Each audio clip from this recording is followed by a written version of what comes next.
Yes आपने thumbnail में बिल्कुल सही पढ़ा। ये 7 क्वेश्चन खुद से पूछो अगर आप एक एप्लीकेशन बनवाने जा रहे हो तो। और ये सातों ही क्वेश्चन बहुत इंपॉर्टेंट है और ये मैं मेरा एक्सपीरियंस शेयर कर रहा हूं दोस्तों इस वीडियो में। हो सकता है आप लोग एप्लीकेशन बनवाने के बारे में सोच रहे हो, सिर्फ सोचना काफी नहीं होता है, एटलीस्ट उसके पहले प्लानिंग। और ये जो 7 क्वेश्चन मैं बता रहा हूं इसमें पूरी कंप्लीट प्लानिंग आपकी रेडी हो जाएगी, पूरा एक फ्लो चार्ट आपके पास रेडी हो जाएगा। यस अगर इन 7 स्टेप को एप्लीकेशन बनवाने के पहले आप सोच लेते हो तो एप्लीकेशन बनवाने के बाद प्रॉब्लम नहीं आएगा। आपको पता है दोस्तों जो बाद में प्रॉब्लम होने वाली है उसकी तैयारी अगर आप पहले कर लोगे तो वो प्रॉब्लम आएगी ही नहीं। ठीक है, तो ये 7 क्वेश्चन को दोस्तों आइए स्टार्ट करते हैं। सबसे पहला क्वेश्चन जो आप स्क्रीन पे देख पा रहे हैं, how do I protect my app idea. इसके ऊपर मैंने ऑलरेडी वीडियो बना लिया है। दोस्तों आपको पता है अगर आप एक जनरल कैटेगरी के एप्लीकेशन बनवा रहे हो ना, मतलब जो ज़्यादातर मार्केट में चल रहे हैं, तो ये पॉइंट को आप स्किप कर सकते हो। लेकिन अगर आपका आइडिया नया है या फिर आपके एप्लीकेशन लगभग उनकी तरह है लेकिन उसमें 4-5 पॉइंट आपने कुछ और एक्स्ट्रा फीचर्स ऐड किए हैं, वो आपको ऐसा लग रहा है कि ये सिर्फ बिल्कुल नया है, मार्केट में ज़्यादा प्रॉफिट गेन आप करना चाहते हो उन आइडियाज़ के थ्रू, और आप ये भी चाहते हो कि उस आइडिया को कोई चोरी ना करे, तो सबसे पहला आपका काम यह है कि आप अपने एप्लीकेशन के आइडिया को प्रोटेक्ट कीजिए। यानी कि अपने एप्लीकेशन के आइडिया को या फिर अपने एप्लीकेशन के आइडिया का पेटेंट करा लीजिए। उसके ऊपर मैंने वीडियो बनाया हुआ है, आप लोग जाके मेरे चैनल पे देख सकते हो कि एप्लीकेशन का पेटेंट कैसे कराया जाता है। ठीक है, अब बात करते हैं दोस्तों सेकेंड पॉइंट की तरफ। सेकेंड पॉइंट है विच app platform should I target first. दोस्तों क्या होता है जब भी आप एप्लीकेशन बनवा रहे होते हो, मतलब कभी भी आप बनवाओ एप्लीकेशन, आप ज़्यादातर एंड्रॉयड को फोकस करोगे। और इसके ऊपर भी मैंने वीडियो बनाया हुआ है कि एंड्रॉयड और iOS दोनों के अलग अलग फ़ायदे हैं। ऐसा नहीं है दोस्तों कि एप्पल यूज़ करने वाले कम यूज़र हैं तो एप्पल के लिए आप एप्लीकेशन ना बनाओ। आईफोन यूज़र पे जितनी कमाई है उतनी एंड्रॉयड पे नहीं है। आईफोन यूज़र्स प्रीमियम होते हैं, फ्रीमियम नहीं होते हैं। प्ले स्टोर के यूजर्स प्रीमियम होते हैं, एप्पल के यूजर्स प्रीमियम होते हैं। तो अगर वहां पे आप पेड एप्लीकेशन बनाओगे ना तो पॉसिबिलिटी है कि आप वहां पे ज्यादा अर्न कर पाओ। प्रीमियम एड के थ्रू पैसा कमाने से प्रीमियम रियल कैश में पैसा कमाओ, ज्यादा प्रॉफिट में रहोगे। तो जब भी आप एप्लीकेशन बनवाते हो तो सेकंड पॉइंट को जरूर समझिएगा कि आप एप्लीकेशन, पहली बात तो अपने आइडिया को प्रोटेक्ट कीजिए, दूसरा वो अभी एक और एग्जांपल देके बताता हूं आपको, ये पहले पॉइंट कवर कर लो। दूसरा कि आप एप्लीकेशन बनवा कौन से यूजर्स के लिए रहे हो, आईफोन यूजर के लिए बनवा रहे हो या एंड्रॉयड यूजर के लिए बनवा रहे हो। आईफोन यूजर के लिए बनवा रहे हो तो जाहिर सी बात है आपका एप्लीकेशन प्रीमियम होने वाला है। सिर्फ एंड्रॉयड यूजर को टारगेट कर रहे हो मतलब प्रीमियम एप्लीकेशन आप बनवाने वाले हो। एग्जांपल के तौर पे क्लब हाउस को आप जानते हो, इसके ऊपर भी मैंने एक वीडियो बनाया हुआ है। क्लब हाउस एंड्रॉयड पे नहीं है, जाके देख लो प्ले स्टोर पे। अभी तो नहीं है जब मैं ये वीडियो बना रहा हूं, अभी तक तो नहीं है। सिर्फ आईफोन यूजर्स के लिए क्लब हाउस है और वहां पे भी यूजर्स ऐसे हैं जिनको इनवाइट किया जाता है। मतलब उसके ऊपर मैंने कंप्लीट वीडियो बना दिया। मैं इस फ्लो को बदलना नहीं चाहता हूं, बस आपको एक फोकस रखना चाहता हूं कि इन 7 क्वेश्चन का आपको ध्यान रखना है। इन 7 क्वेश्चन को पहले खुद से पूछो, तब प्लानिंग करो, तब जाके किसी डेवलपर को अमाउंट पे करो। ठीक है, तो सेकंड क्वेश्चन आपको समझ में आ गया होगा कि विच app platform should I target users. मतलब जब भी आप एप्लीकेशन बनवाओ तो पहले कौन सा आपके टारगेटेड यूजर है, कौन से स्मार्टफोन के लिए आप टारगेट यूजर्स को टारगेट कर रहे हो, ये पहले समझ लो। आईफोन यूजर्स के लिए बनवा रहे हो, एंड्रॉयड के लिए, ये सेकंड पॉइंट है। ठीक है, अब दोस्तों थर्ड पॉइंट की तरफ बढ़ते हैं। How much is my app going to cost. आपके एप्लीकेशन बनवाने, मतलब आपके एप्लीकेशन को बनवाने के लिए कितना खर्चा लगेगा, इसके ऊपर तो ना जाने कितने वीडियोस मैंने बनाए होंगे। ये जितने भी पॉइंट्स बता रहा हूं दोस्तों सबके ऊपर मैंने वीडियोस बनाए हुए हैं। ठीक है, सबसे पहली बात तो आपके एप्लीकेशन को बनवाने के लिए कितना खर्चा लगना चाहिए ये भी आपको पता होना चाहिए। पता चला आपका बजट है 50 से 60 हज़ार रुपए का और आपका एप्लीकेशन बनने वाला है 5 से 6 लाख का, क्योंकि आपकी सोच बड़ी है, आइडिया तो बड़ा है ना आपका। तो आपका एप्लीकेशन बनने वाला है 6 से 7 लाख या 5 लाख 6 लाख, जो भी एक बड़ा ह्यूज अमाउंट है, और आपका बजट सिर्फ 50,000 का है। तो क्या आपका एप्लीकेशन अच्छा बन पाएगा, या फिर आपने पॉइंट्स जो मैंने जो पहले पॉइंट बताया ये इसका भी कोई मतलब नहीं निकलेगा।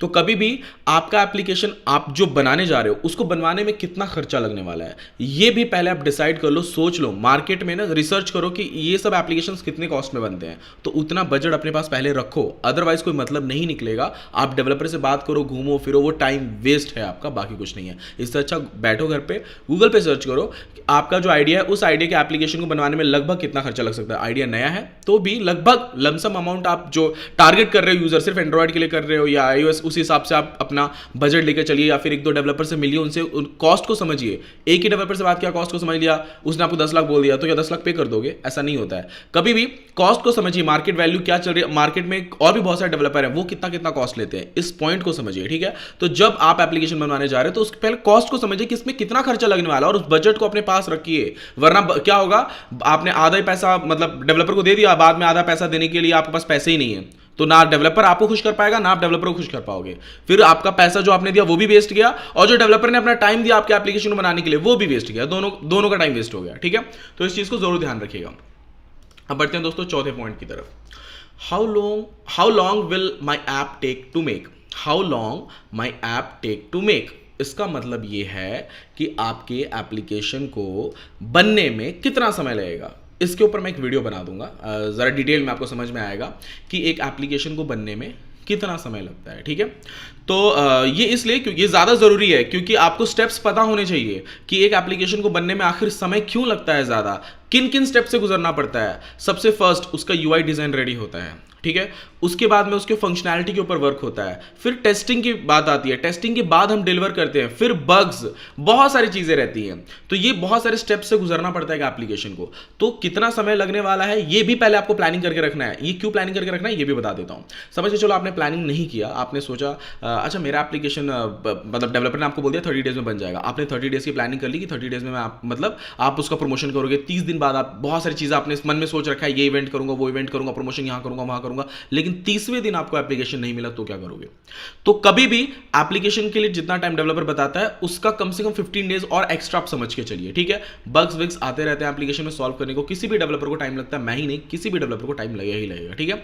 तो जो आपके एप्लीकेशन को टाइम लगने वाला है उसकी भी प्लानिंग आप पहले से कर लीजिए कि उस टाइम को आप वेस्ट ना करो। 45 डेज है, 45 डेज में आप और आगे की प्लानिंग कर लो कि उसके बाद आपको क्या करना है, तो वो टाइम शेड्यूल भी आप पहले बना लीजिए। मतलब टाइम भी बहुत मैटर करता है इन सब चीजों में। तो जब भी आप एप्लीकेशन बनवाने जा रहे हो तो खुद की प्लानिंग इसलिए भी रखो कि टाइम लगने वाला है, पेशेंस रखो। पेशेंस नहीं रहेगा तो मतलब नहीं निकलेगा इतना पैसा वेस्ट करके, और जो बाकी के मैंने पॉइंट्स बताए उनको भी कवर करके, कोई मतलब नहीं निकलेगा।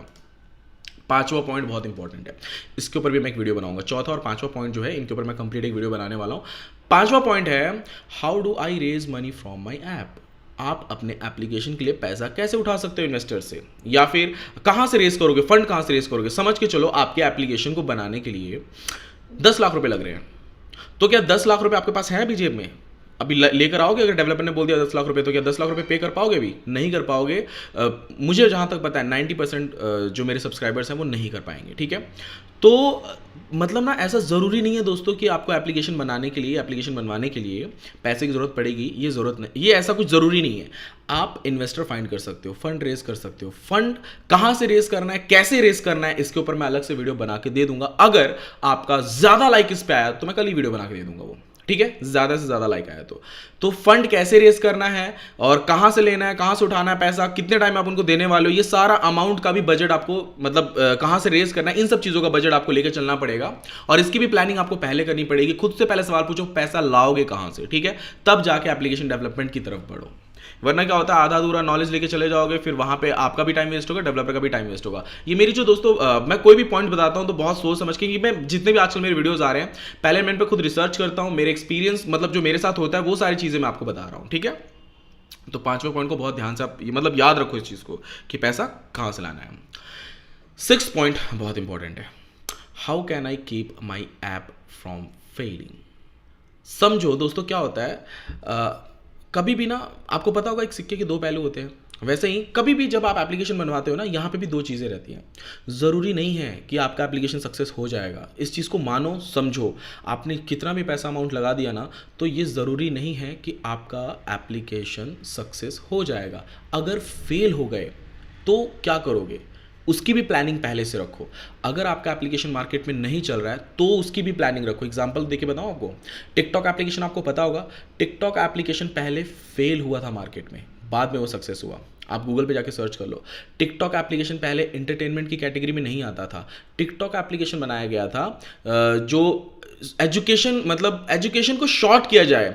लोगों को ना पढ़ने में पहले ज़्यादा मज़ा नहीं आता था, तो ये सोच के टिकटॉक एप्लीकेशन बनाया गया था ताकि वहाँ पे छोटे छोटे शॉर्ट वीडियोस डाला जाए एजुकेशन पर्पस के लिए, छोटे छोटे टॉपिक्स को वहाँ पे डाला जाए ताकि स्टूडेंट्स को इंटरेस्ट आए। और वो 15, क्योंकि आपको पता है आजकल वीडियो कौन देखता है ज़्यादा। आप मेरे वीडियो पे 6वें पॉइंट तक रुके हो, मतलब आपका इंटरेस्ट बहुत ज़्यादा है, वरना लोग मेरे 2-3 पॉइंट देख के जिनको इंटरेस्ट नहीं होगा निकल चुके होंगे, पहला पॉइंट भी बहुत लोगों ने नहीं देखा होगा।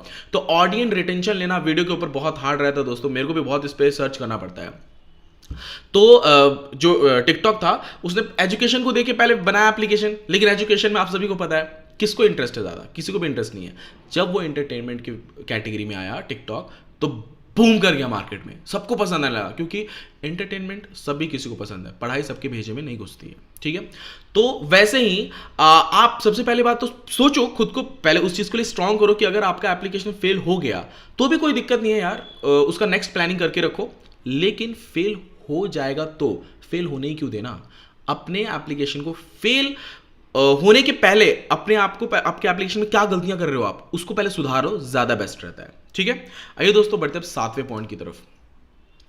How often should I update my app. आपके एप्लीकेशन को कब कब अपडेट करना है, इसकी भी प्लानिंग अपने पास रखो, ठीक है। समझ के चलिए, आपने अपने एप्लीकेशन को डाल दिया प्ले स्टोर पे, अच्छा खासा ये सभी पॉइंट्स को आपने किया, पैसे फंड रेज कर दिया, आपने एप्लीकेशन बनवा लिया, टेस्टिंग कर ली, प्रमोशन कर दिया, आपने एप्लीकेशन को प्ले स्टोर पे डाल दिया, अच्छा रन कर रहा है। और ठीक उसके दूसरे दिन, जिस दिन आपने डाला अच्छा रन कर रहा है, 1-2 महीने रन कर लिए, ठीक कुछ दिन बाद, 1-2 हफ्ते ले लीजिए, एंड गूगल ने लॉन्च कर दिया अपना एंड्रॉयड 13 वर्जन। अभी 12 चल रहा है जिस टाइम मैं वीडियो बना रहा हूँ, अभी 12 मार्केट में अच्छे से आया नहीं है, पर गूगल ने लॉन्च कर दिया 13 वर्जन, और बहुत फास्ट तेजी से लोग उसको डाउनलोड कर रहे हैं, मतलब सब में हर जगह अपडेट चला गया है। उस टाइम आपके एप्लीकेशन का वर्जन है, आपका एप्लीकेशन 12 वर्जन से भी अच्छे से वर्क नहीं कर पा रहा है, 11-10 में तो ठीक ठाक कर रहा है, और उसके नीचे वाले वर्जन में अच्छे से काम नहीं कर पा रहा है। तो आपको अपने एप्लीकेशन को हमेशा अपडेट रखने के लिए भी रेडी रहना चाहिए कि नेक्स्ट वर्जन आया तो आप अपडेट कर सको। और एक बात है यहाँ पे अपडेट को, मैं जो ये पॉइंट अच्छे से कवर करता हूँ, आपने एप्लीकेशन बनाया, यूनिक आइडिया है, आपके कंपटीटर ने फटाफट कॉपी कर दिया, एप्लीकेशन बना लिया थोड़ा बहुत इधर उधर करके, ठीक है, उसने आपसे आपके एप्लीकेशन से अच्छे 2-3 एक्स्ट्रा फीचर दे दिए अब उसने अपने एप्लीकेशन में। उस टाइम भी आपको रेडी रहना चाहिए कि वो फीचर आप अपने एप्लीकेशन में भी डलवा सको, प्लस कुछ एडवांस दे सको अपने यूजर्स को। तो अपडेट आपको एप्लीकेशन को कब करना है, कैसे करना है, इन सब चीज़ों के लिए भी आपको हमेशा रेडी रहना पड़ेगा। तो ये भी बहुत इंपॉर्टेंट पॉइंट है, अपडेट अपने एप्लीकेशन को कब अपडेट करना है, कैसे अपडेट करना है, इन सब चीज़ों के लिए भी पहले आपको प्लानिंग कर लेनी चाहिए, ताकि अगर आपका कंपटीटर मार्केट में आ भी रहा है और वो आपके ही आइडिया को चोरी कर रहा है और एप्लीकेशन बना दे रहा है, स्टिल वो सक्सेस ना हो पाए। क्योंकि अगर आप इन 7 पॉइंट पे रेडी हो, अपडेट करने के लिए आप रेडी हो, तो आई होप दोस्तों आपको वीडियो पसंद आएगा तो लाइक जरूर कीजिएगा। क्यों? क्योंकि मेरे इसमें 2 पॉइंट, 4th और 5th जो पॉइंट है उसके ऊपर मैं वीडियो बनाना चाहता हूं, इंटरेस्टिंग, मतलब आपको मजा आ जाएगा, इतने डिटेल्ड में आपको मैं समझाऊंगा। और हाँ, अगर आप मेरे चैनल पे नए हो तो चैनल को सब्सक्राइब कर लीजिएगा। थैंक यू दोस्तों, मिलते हैं नेक्स्ट वीडियो में।